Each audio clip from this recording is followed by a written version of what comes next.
Good evening, ladies and gentlemen.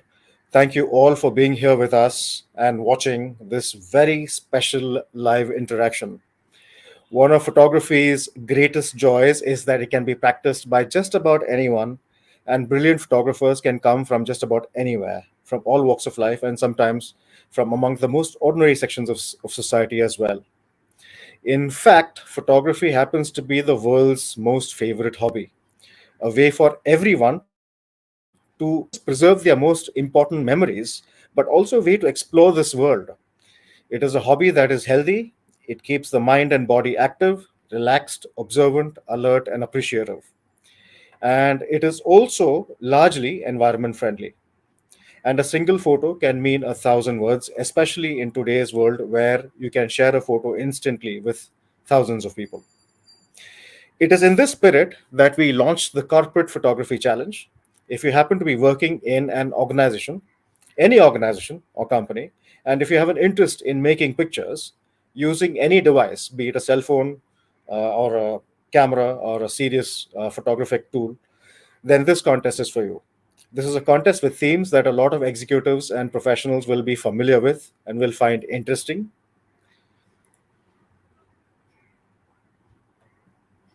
So that's the Corporate Photography Challenge that Better Photography has just started and introduced.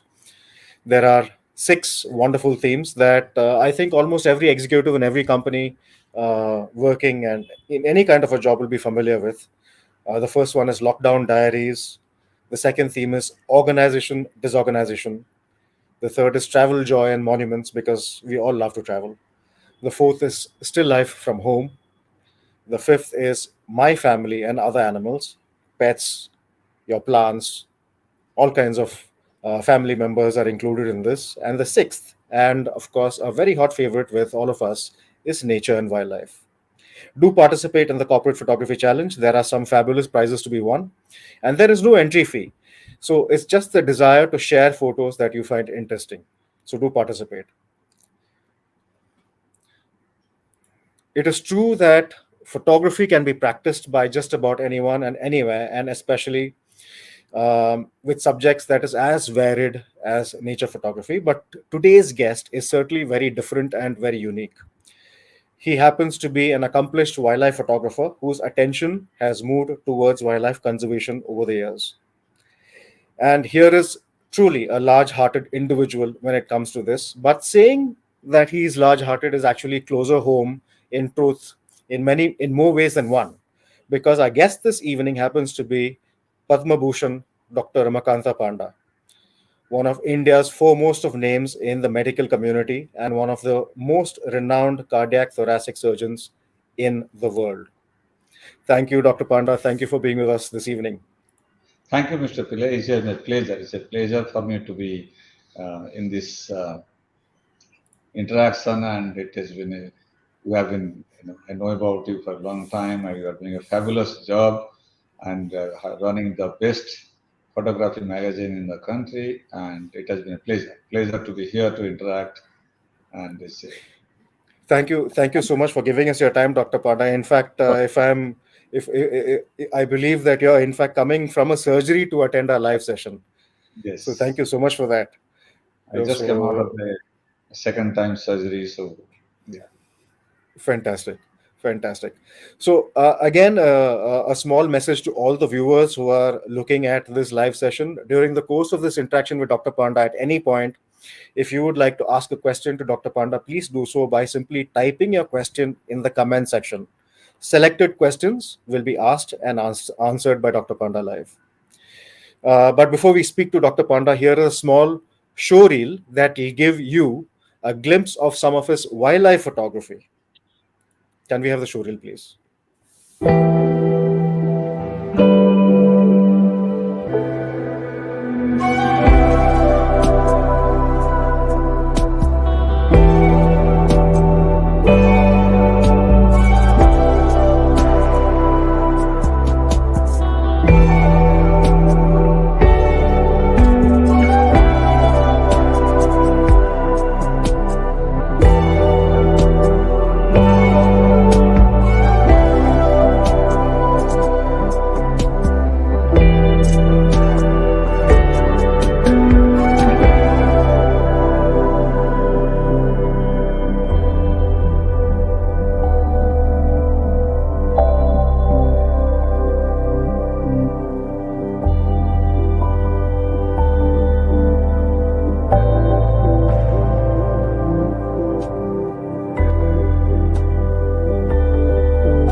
Let me begin by saying this, Dr. Panda, from being the chief consultant for cardiovascular thoracic surgery and the managing director of Asian Heart Institute, to having performed over 20,000 surgeries. You are known as India, not just India's, but one of the most foremost surgeons in the world when it comes to cardiothoracic surgeries. And being able to save lives is something that is very rare and very noble. And what you do is extremely delicate, requiring an enormous amount of study and care and patience and work. In fact, my first question to you, Dr. Panda, is this: how and when did photography happen to you in the midst of being India's most famous cardiovascular surgeon? When did it move from being a hobby to something more serious? I think it was probably around 7, 8 years back. It has been always, I've been vacation photographer with my kids. I go out on vacation, used to do that around 7, 8 years back. Slowly, I moved from being a hobby photographer to a little bit serious wildlife photographer. Around last 4 years, I moved more into serious wildlife photography and getting involved. For me, I think it was a very easy transition because I consider after completing more than 26,000 heart surgeries, I consider heart surgeries like an art. So photography is always an art. I mean, it's one of the most purest art forms. So not transitioning actually, it is kind of adding another art form has been pretty easy and it has been very fulfilling for me. So it's around 4 or 5 years back I went into really serious, and since then also I'm very much involved in conservation because again the inspiration for that comes from my daughter, who has always been a very, very enthusiastic photographer as well as she's very, very passionate about wildlife conservation. She always used to tell me that there are enough people and enough money looking after people, but there are not many people or there are not much money looking after the animals and nobody is there to they can talk. So we need to do something. So she has been my inspiration if you ask me, my daughter. That is absolutely fantastic. And I think, Dr. Pandey, you're absolutely right. I have a daughter too, and when my daughter was born, all of a sudden it made me very, very conscious about my environment. And since my daughter was born, I have started looking at conservation from my own perspective in a very small way, maybe. But I think conservation can begin at home. In my Yes. house, we sort out every piece. There is no garbage in my house. Everything is either sold or recycled, and all the wet waste is composted. So I think that That's great. daughters are special. Daughters are special because they make you more aware of the world. So I think Yes. that is absolutely true. And yes, you're right. It's all about passion. And if you're passionate about one thing, it's an extension of that passion Yes. that brings it out, that comes out in the form of photography. So, And Dr. it's the Panda, this purest is my art. In the art form, I consider the purest art form. I consider heart surgery also as art. It's not surgery. It's not something I do. I do something. It's no other form of medicine where you can make such a big difference to the life of a person. If a person is dying, you do a proper surgery within 2 days. The guy is all right. Within 5 days, goes home. So it's an art form. It's not something you just cut and stitch. So transitioning from that to photography was a really pure joy for me.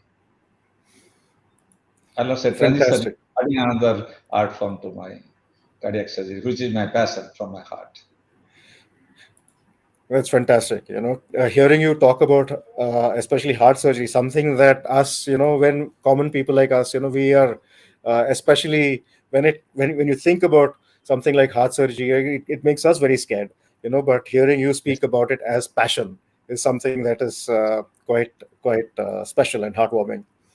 Again, for viewers, please let me remind viewers that you can ask Dr. Panda a question at any point during this live session. Please do so by simply typing your question into the comment section. Selected questions will be asked and answered by Dr. Panda live. So, Dr. Panda, my second question to you is: imaging is a very integral part of medicine. Perhaps that's the reason why, as Better Photography as a magazine, we find a lot of doctors subscribing to our magazine and a lot of doctors practicing photography. Uh, yes, but but apart absolutely. from that, in fact, I believe that biomedical photography is a genre in itself and a very exciting genre. In fact, so do you use photography as a part of your practice? Absolutely. See, images and imaging plays a very big role in our medical practice. Whether it is for us to understand the disease process, I'll give a simple example for heart surgery. Let's look at it. For heart, we need a lot of imaging techniques, like we do angiogram to check out the blockages in the heart arteries, or we look at echocardiogram. If somebody says there's a 50% blockage, it has no meaning to me till I see an image. So imaging plays a very big role in diagnosing the patient's disease process. Similarly, imaging plays a very big role in communicating to our patients. So when you talk to the patient, you try to show an image of the heart, an image of how the defects are taking place, how they should take care to correct it. It's very easy for them to understand rather than just me for talking to them orally like that. And third, equally important thing also, imaging plays a very big role in training the new and younger surgeons, because that is where there is a very, very important part. So as a doctor, in medical profession, imaging plays a very big role in all three major aspects. Us understanding the disease process, communicating to the patient, making them understand their health problems, as well as training new and younger generation of doctors. And that is where I think the lot of doctors are very good photographers. I know that there are plenty of doctors who are excellent photographers, and they're passionate about it also. Yes, I believe that would make doctors very good photographers. But I also think that if you look at the top 100 photographs in the world, if you look at the most important photographs in the world, I think about 10 or 12 of them are from the medical science, and they show a very human side of medicine. Yes, A very important direct impact of medicine on humanity. So yes, absolutely. it plays But a very wildlife big role in photography, our day-to-day practice. A very big role in our day-to-day practice. It's such a great form where we can communicate to patients and time we understand the disease process. Without that, just reading something or talking to the patient, writing down something, it's no way you can communicate the same way. It's very easy for people. As you said in the beginning, image can say more than 1,000 words. You can say. absolutely, that's right. So wildlife photography set you onto a different path. You are now involved with conservation and animal welfare. In fact, let me just bring up this particular post from your social media on screen. Can we please have the post up on screen?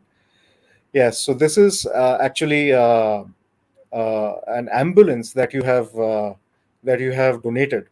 So Raw Mumbai gets its first 24 by 7, one of its kind wildlife ambulance. We at Raw, that's RAWW, are happy to announce that our new wildlife rescue service ambulance was launched today and will be serving our urban wildlife. It is donated by Brownie Vipin Jogani, a 13-year-old pet Labrador of city-based Jogani family, and Dr. Ramakanta Panda, one of the best heart surgeons in India, who heads the Asian Heart Institute, thereby setting an excellent example of compassion and coexistence. So it also says a sincere thanks to Sparsh NGO and Dr. Reena Dev, and for guiding us and supporting all our endeavors. So, Dr. Panda, is this something that is something that is new for you? Is this a part of your conservation effort? Yes. Now I'm getting quite a bit actively involved into that. So we are forming a wildlife trust, and through that, recently we donated a large sum of money to Kana National Park because they have got around 3,000 employees. Before I say that, I think it is very important for the wildlife to survive to our next generation, other than seeing them in the pictures or videos or in the textbooks, is that we need to look at all the three stakeholders. The stakeholders, number one is wildlife, number two, the local population who are around, who are extremely poor, and third thing, the people who are working. A lot of them are extremely passionate. I've been going to Kana National Park for many years. There are more than 2,000 employees. They're extremely passionate. They work in absolute horrific conditions where there's no electricity, no light, no fan. They don't see their families for 6 months, 9 months. So recently we donated a large amount of money to create some structure where they'll be getting almost 3-4 lakh rupees income every month. That money will be going towards Kana National Park improvement as well as to these 2,000 employees. So I'm slowly getting involved, and plan is over next 5-10 years to get like-minded people all over the country together, trying to take up projects and trying to see that all the three stakeholders are looked after. If you're looking at only one stakeholder, just wildlife alone, conservation, looking after them is not going to work if you don't take care of the people who live around it who are extremely poor, or if you don't look after the employees who are or the workers of the national parks or all these wildlife conservation areas who are also really, a lot of them are extremely committed, passionate, but they are also extremely poor and very little paid. So they will not need to look after the healthcare, the education, the children's education. That makes a big difference. That's the only way we can preserve for the next generation. I completely agree, Dr. Panda. In fact, we don't often think about the people who are supporting our wildlife effort. Yes. We often don't think about the people who are surrounding these national parks, who are all involved with the national parks that we have, and they are often from the tribal communities. They are often from areas of poverty, and I think it is something that very noble that you're doing here, Dr. Panda. So Because the best thank you for conservation doing efforts this. I've seen, sorry, the best conservation efforts I've seen, especially some of the African models, where they looked at all the three stakeholders. That is where if the local people know that they're getting some amount of income coming out of this, their economic condition improving, and this thing is bringing them money, they're the ones who will go and protect these animals better. So you need to So look I after all stakeholders. So I'm so there are working on some model to see how we can, over next few years, we can take up one park and try to work on a model and see, replicate other places. There are enough people in this country who are passionate about it. I'm more happy that the new generation, the current generation, are much more passionate about protecting and conserving wildlife than our generation. Yes. I believe so too. I think younger people are very passionate about conserving wildlife. They are quite vocal about their opinions, and Yes. they are also extending a helping hand. They are truly extending a helping hand in supporting wildlife. But I must Yes. also say this, that over the last several years, looking at how the Supreme Court, in fact, how the government of India has been trying to support Yes. wildlife conservation in its own way, in its own Yes. way. There, of course, India has got a multiplicity of problems, of issues, but the Supreme Court and the government has been trying to expand on the core areas of these national parks. Yes. They've Yes. been trying to do their best in terms of supporting, and I think we should all do our bit. And Yes. as long as every citizen does its bit for conservation in its own small way, in your own small way, if you can do something for conservation, just like Dr. Panda, I think it would be a great win-win situation for our country. And our country has so much to offer. Yeah, I'm So pretty positive about it, and especially social media also has played a very big positive role about it. absolutely. And what you're And, doing is absolutely inspirational, Dr. Panda. So, it brings me back to a question about the environmental condition and environmental situation within India today. There is a situation where, on one hand, we have a burgeoning population. On the other hand, the per square meter space available per individual is actually shrinking, and we are yeah, sharing this space. In fact, I did a calculation of total population of India. Divide the whole land that is available across our country, and you divide it by the population of India, and the answer is a very shocking 1.43 square meters per person. And we are sharing this with water resources. We are sharing this with everything that is, that comes in creating our homes. We are sharing this with the trees and with the animals. So, Dr. Panda, you, of course, you answered this question in part with the earlier thing, with what you said earlier. But what would be a message for citizens regarding conservation and the environment? I think as I said in the beginning, all the three stakeholders have to look after. Yes, our per square meter density is high, but there are countries also the density is much more than us. Like Correct. Germany and That's true. other places, if you look at it, the population density is far more than us, but they're still able to conserve the environment very well. And if not, at least they have improved it. And one big thing about nature is it is extremely resilient. You allow a little bit time, it is going to regrow very fast. You have seen their lockdown, how these animals have appeared in all those places coming over the cities, etc. So I think it's very important that for us to realize that all the three stakeholders have to be looked after. The wildlife has to be looked after. The people who are living around, they're in abject poverty. They're so poor. How are they going to survive? Obviously, they start poaching and doing that. Education is not there. Healthcare is not there. I think you need to look after. And third thing, the people who are working at the national parks, they are also really, most of the places I have gone, they're extremely committed people. We need to do that. And I think that Maharashtra also state has put a really good example of creating a lot of satellite forests, and where the local population has a stake, and so that there is a year-round tourism, they earn some money. They realize that if they protect this wildlife, their living conditions improves, and over time, all these things are slowly getting connected as a corridor for the all the national parks, so that the animals can freely move. Otherwise, if the national parks are all uh, isolated, obviously the gene pool is not going to get distributed. Then slowly, what has happened to cheetah, it is slowly now numbers are going down to large extent because of this inbreeding. So all those problems are there. I think things are improving. As you said that every citizen in the country need to contribute. We have to understand that nature is very important for us. It's also health. If you look at it, this current pandemic is an example of that imbalance between human habitat and the nature and the wildlife. The more we do that, more chances this is not going to the first pandemic. There will be a series of pandemics going to come if you don't look after. We learn from the current pandemic. That is where we need to bring a balance between human population, our living condition, as well as the wildlife. So I think, as you said in the beginning, the government of India and Supreme Court are very proactive in these areas. And I strongly believe that there's enough room for both to survive and prosper. And especially if you see African conservation models, the last 10, 20 years has shown a lot of that nature has a very resilient, it bounces back very quickly. And all the three stakeholders have to look after, and the people have to be conscious about it to protect, because we need to, this is important for our own survival also, because nature is, I strongly believe nature is going to bring balance. If it's only one species like human species become over, you know predominant, and then everything gets decimated, it's not going to work. So we need to realize that, and all of us need to survive and live, together.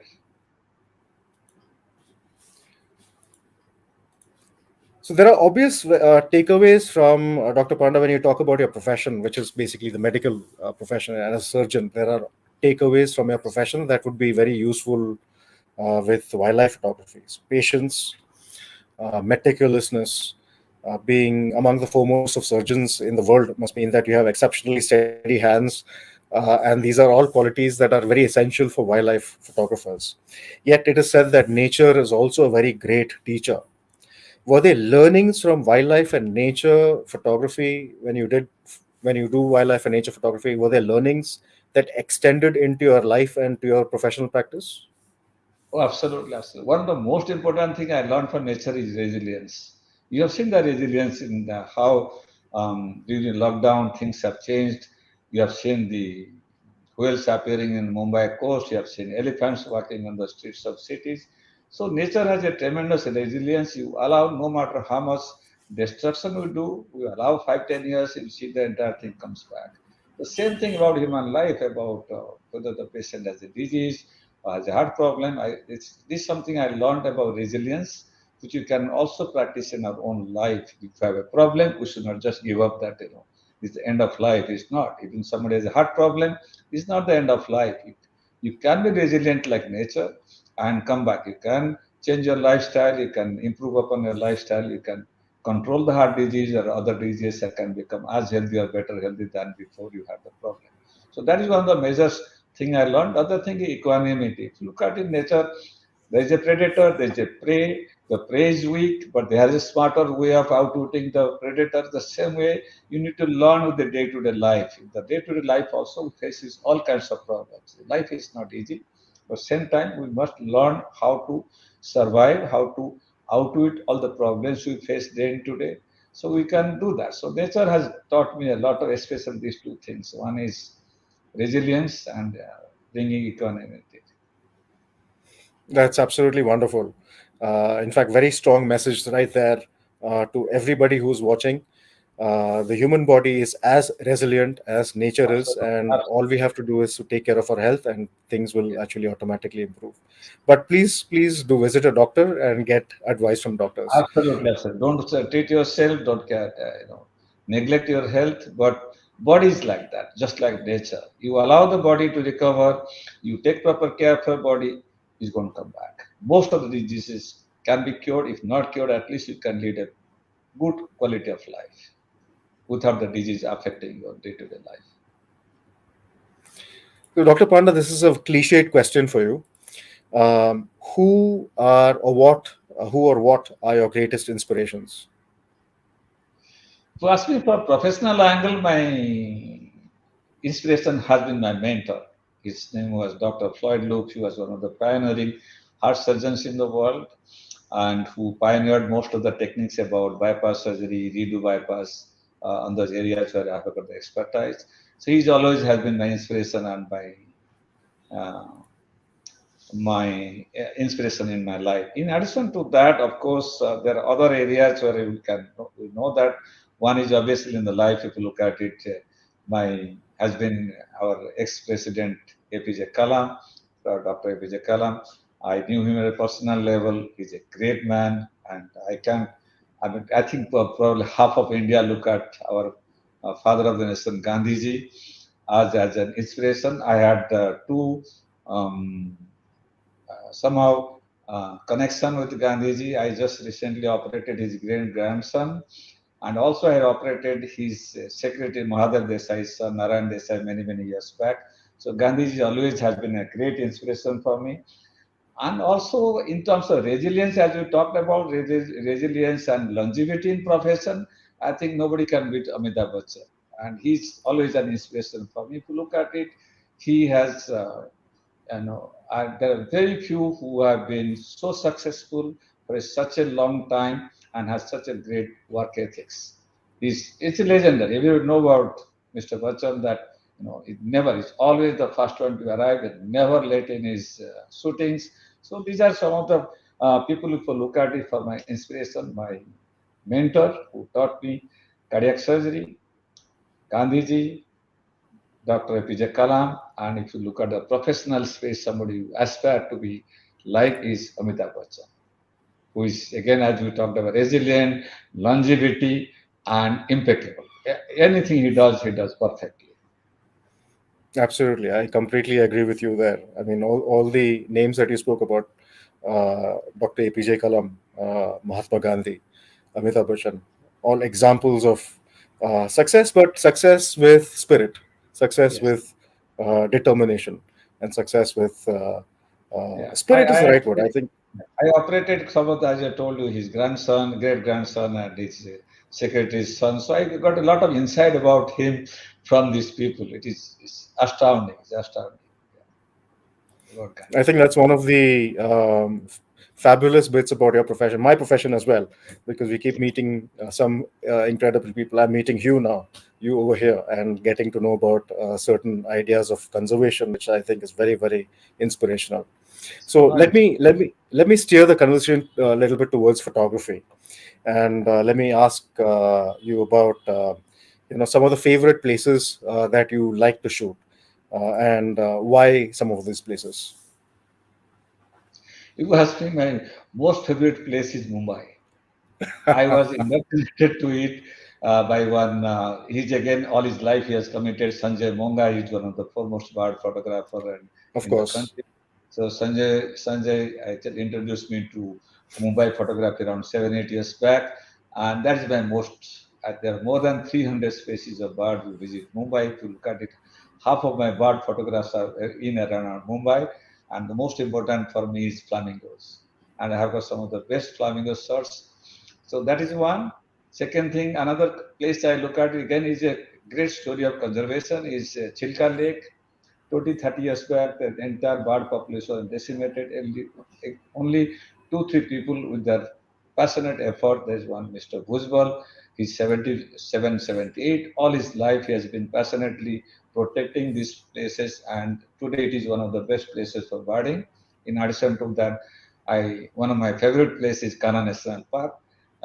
One is the landscape and the of course, the tigers, but more important is it's one of the places which is putting a benchmark about conservation. A lot of techniques, a lot of things about tiger conservation has come out from Kanha National Park. So, in addition to, of course, I go to Bandhavgarh quite often, Ranthambore.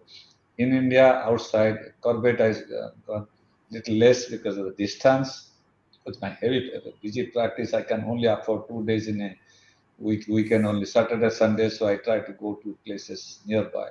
Of course, outside India, past me is Masai Mara, Serengeti, of course, South Africa, especially Savi Sands area. So these are the areas I really visit and do my photography. But nowadays, largely I do in around Mumbai, Chilka Lake, and Kanha National Park. These are the areas I spend more time.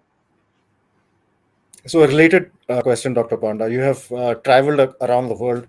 Yes. Generally, there's a big difference in the wildlife that you find in India and savannas of Africa. Yes. So, can you tell us a little bit more about your love for the national parks here in India? See, if you look at it, probably 100 years back, we had as much wildlife as what you see in Africa. Only Africa is massive, large, so not all of them have been decimated. If you look at it, there are thousands of. If you read one of the books I was reading in 1800s, 50 or 60, there are around thousands of Barasingas. It came to the extent that 1972, when Kana National Park started, there are only 60 Barasingas. Today, luckily, they have survived, they're prospering, there are more than 1,000, and they have started introducing to Satpura and other places. So, there has been a lot of good and very encouraging and heartening life wildlife conservation efforts which has shown really good dividends and improvements. And can you please repeat the question again? No, I was asking you, because you've traveled around the world, you've seen Yeah. the savannas of Africa, you've seen Yeah. wildlife around the world, but you have professed your love for Indian national parks. So, Yes. just a little bit of Part your of the love for. reason is, yeah, as I said in the first initially, 100 years back we had probably 10 or 15 times more wildlife, and the way it was being decimated, and it would have continued probably another generation or 20 years, nothing would have been there. Luckily, as you said, the government of India, Supreme Court, and the current generation people have shown a lot of interest in the conservation effort, and so that we can recover that. To see many places, I gave the example of Barasinga, and there are hardly 60 by the 1970. Today there are more than 1,200. Same thing, many places, these wild buffaloes, Indian bison have been extinct, and slowly again there have been reintroduced, and it's a fabulous story that these things are growing very fast. So from that angle, I have been focusing more in India now rather than going outside India, because there's so much wild variety of animals as well as bird life we need to protect and make it grow. And as I said in the beginning, that there's enough room for both human beings as well as the wildlife to coexist and survive. And that is where I think we can contribute whatever little way to developing and protecting our wildlife. I'll be very happy, and I'll be able to contribute as a that small little drop to the ocean. And that is why I'm more passionate about visiting the Indian parks, and not only national parks, even small places. There's so many places in Rajasthan I never knew till I visited. There's so many great places. There's one place called Jawai, or in Pera places where there is the largest concentration of leopards in the whole world, and it's such that the leopards never kill a human being there, never attack a human being. So there's so many ways you can see that gives an example how human beings and animals they can coexist. Same thing I was in Gir. There are not even a single incident of lions attacking or killing human beings. So there are ways the human beings can live and survive. The animals, wildlife also can survive along with the human beings. My personal interest in wildlife photography is actually more recent, but having gone to a few places, I can easily say that there are certain sites, and also after having visited Africa, I can easily say that in India, the biodiversity is so unique and so huge. And not only Absolutely. that, I think that there are certain sites that are so unique to our country, that are Yes, so beautiful that you will never get to see, sir, some of these sites anywhere else in the world. So like you mentioned Rajasthan, so there are these chhatris in Rajasthan, and then you have tigers walking along with these beautiful chhatris, which yes, where people so used to sit and relax under those chhatris 200 years ago, and now tigers are walking amongst them. yes, you have seen So it's I tell the diversity is so much in this. There are not many countries in the world except Africa. You look at no other country has this kind of diversity. Even Africa also compared to India doesn't have that kind of biodiversity. absolutely, I completely agree. Let me go to a little bit about your. So I keep it ready. So my normal things in addition to the it's very easy. You can take the camera gadget, but the supporting things I carried for that is a charger, it's a extra batteries, your extra cards, then your little bit of brush or the air blower, etc. to clean it. So there are a lot of really nice, good camera bags available.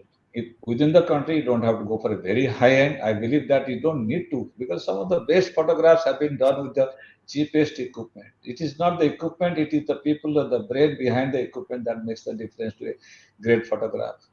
And Ansel Adams didn't have all these fancy gadgets, etc. He's the greatest photographer of all time. So, but same time, you organize yourself, see that everything you don't miss out. I've learned from my own mistakes. I missed out my, forgot my taking cards, I forgot taking batteries. So I have a checklist. I do that. Then I would, there are so many nice bag. I'll not name a particular brand, but there's so many good camera bags are available, local brand and international brands. See that you keep everything for that. So, considering Dr. Panda, considering that you are among the world's leading surgeons, so this question, which is again related to the previous one, this question seems odd because usually photographers ask these questions to each other. So, what kind of equipment goes into a camera bag when you're going for a wildlife photography expedition? Yeah. If I'm taking bird photography, my favorite lens is always a prime lens. And usually I used to shoot 500, now I shoot with a 600 f4. And always I carry 1.4 and 2x teleconverter with that. If it's bird photography around Mumbai, other place I go, I always carry that camera. And my most favorite wildlife lens is 200 to 400 or 180 to 400 with f4 with a built-in teleconverter. The advantage of this, it gives you between 200 to almost 800, and especially if you have got an APS-C sensor, you uh, go into a crop sensor with a from full frame to crop sensor. Nowadays, most of the top cameras give you go to almost 1,000. So that is my most favorite wildlife lens, 200 to 400 or 180 to 400 f4 with a 1.4 built-in teleconverter. Of course, the other one is what they call the trinity of lenses, 72, 200 and 28 to 70. 20 to 70, I keep it very occasionally. If you get a very close-up chance, they use that. But other one is very common use. My favorite lens is 70 to 200, and especially if you are getting tigers, lions. If you are going to Africa, the lions are very close up. Sometimes India also get a very close up tiger. So it's one of the best lenses. That's my most favorite lens. So this completes my lenses 70 to 200, then 200 to 400 f4, and a 600 prime lens. Prime lens I use most for bird photography. For animal photography, these lenses are extremely good. And in terms of camera body, again, I've been a great Nikon all my life. Nowadays, I'm also using Sony because Sony knew this Alpha 1, others have tremendous features.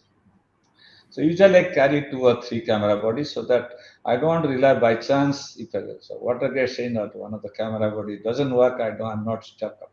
So I usually carry 2 to 3 camera bodies with me. But most of the time, my experience has been the this 200 to 400 f4 with a built-in teleconverter takes care of almost 70, 80%, 60, 70% of my photography needs, and 70 to 200 takes care of another 20, 30% of my photography needs. Dr. Panda, there are a few images that I would like to show our viewers. It is shown from previous, it was visible in the showreel as well, but here are a few viewers. And the reason why I'm bringing this up now is because the viewers are seeing you here right now. You're in your scrubs, you're wearing your lab coat, you're having, I just came out of the the patient you areas. just came out of surgery, but there is a photo of you in a very different kind of a guys, in a very different kind of a way. So can we just have a few of those pictures? And these are pictures shot by Dr. Panda in the wild. So just for your viewing pleasure, here are a few photos shot by Dr. Panda.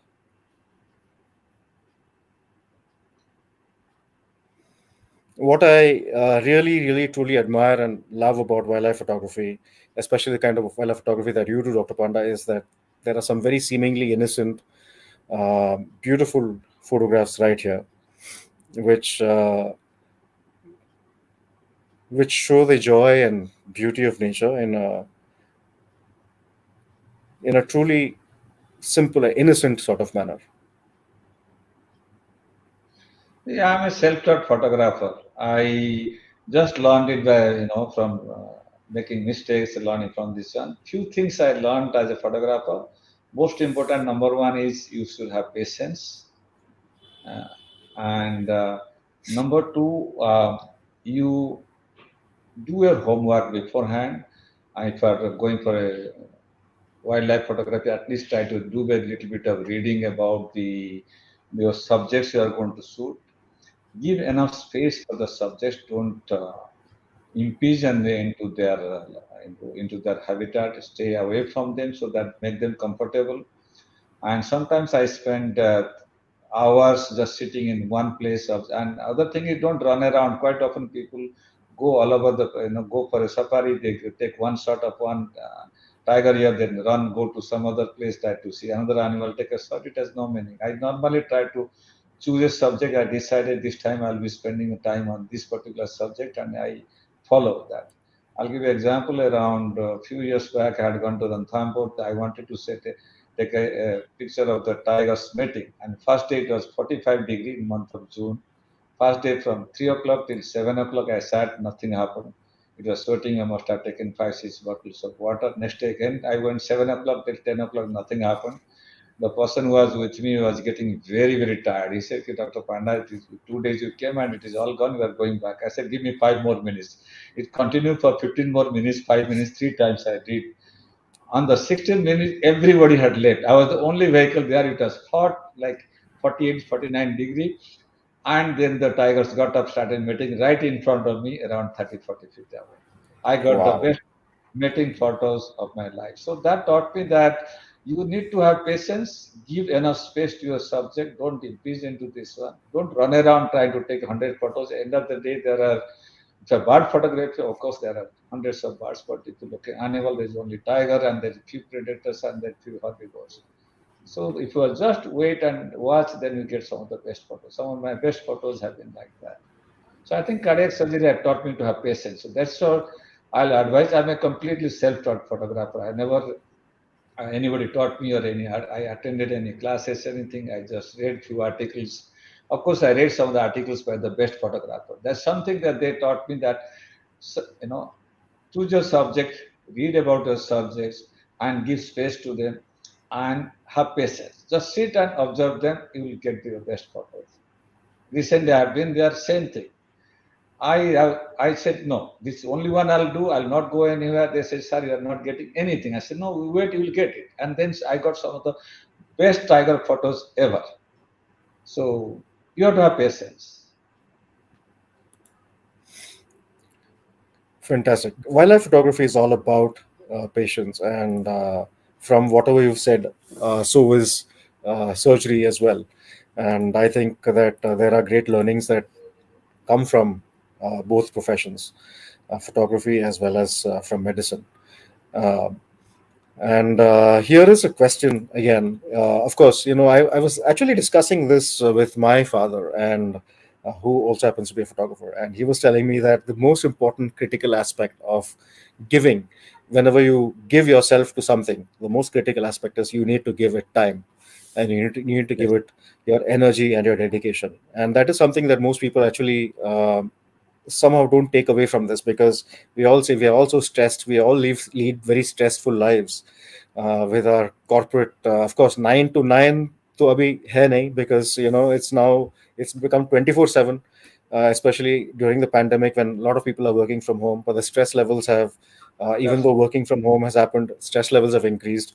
Despite yeah. this 9 to 9, Yes. Yeah. It has increased quite a bit. Yeah. it has increased quite a bit, but we still don't give time. We don't give enough time. And Dr. Panda, you're an example, because you have given time despite your being the world's most renowned cardiothoracic surgeon. You have given time to wildlife photography, and that is inspirational. What would be a message from you to all working professionals, who all corporate people who work from 9 to 9 now, 9 in the morning to 9 at night? What would you recommend? Would you recommend photography as a hobby?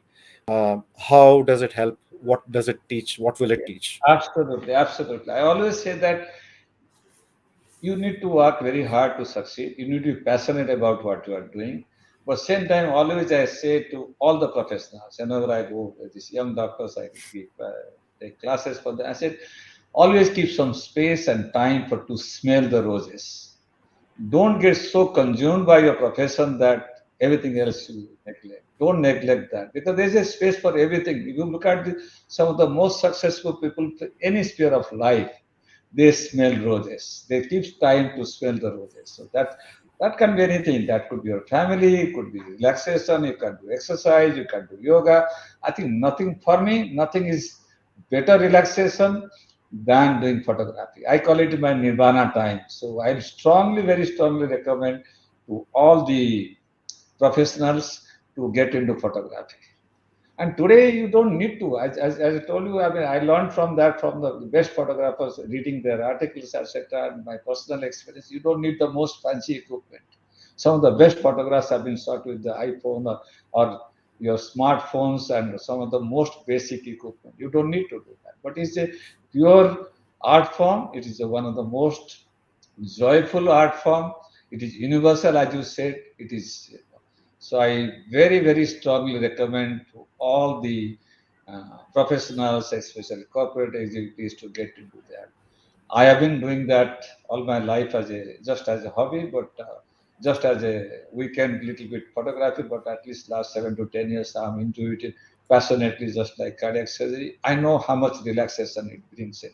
I very strongly recommend that because taking stress is one of the major cause of all kinds of problem. It is not only heart, it is cancer, stroke, brain, liver, anything.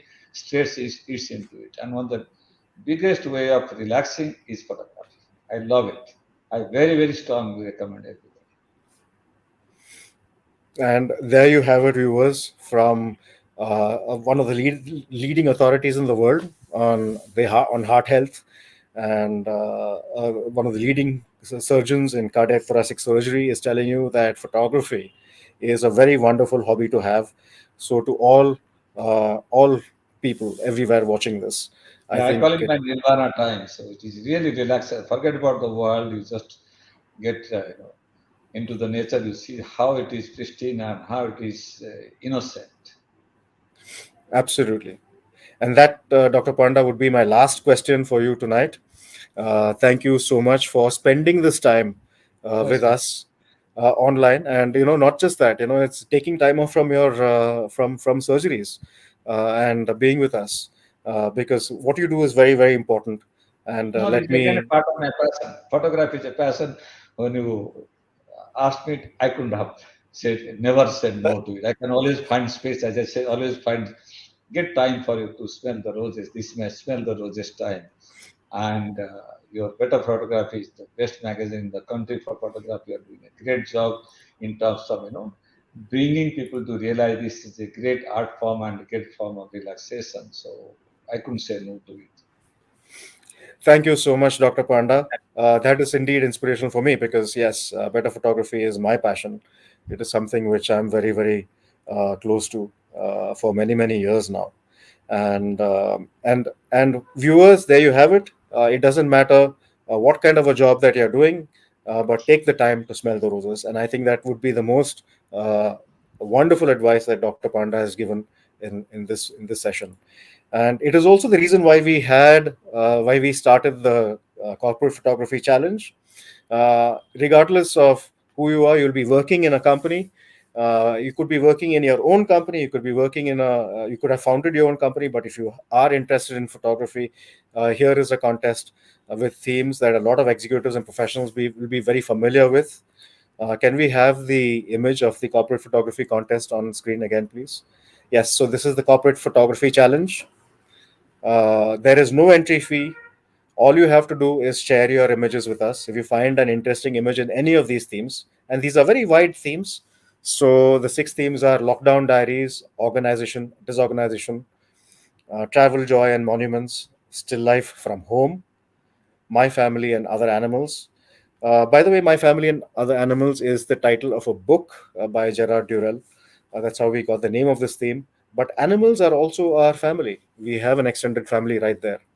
And of course, nature and wildlife. So these are the themes of the Corporate Photography Challenge. And as Dr. Panda also said, that photography is a most wonderful hobby to have. And regardless of where you're working and which space you're working in, you can always take your cell phone and make a wonderful picture. In any of these categories, please send us your entries, and you stand a chance to win some very nice prizes. Um, it was indeed a pleasure to interact with you, Dr. Panda, and It's my thank you pleasure. so much for your time with us. It's my pleasure.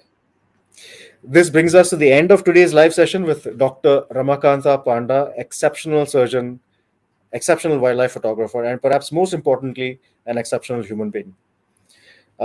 Please let me remind you, viewers, once again, participate in the Corporate Photography Challenge. Entries are currently open, and there is no entry fee. And with that, uh, thank you, Dr. Panda. Thank you to all the viewers for being with us. Have a wonderful evening ahead. Thank you. Thank you. It's a pleasure. Thank you.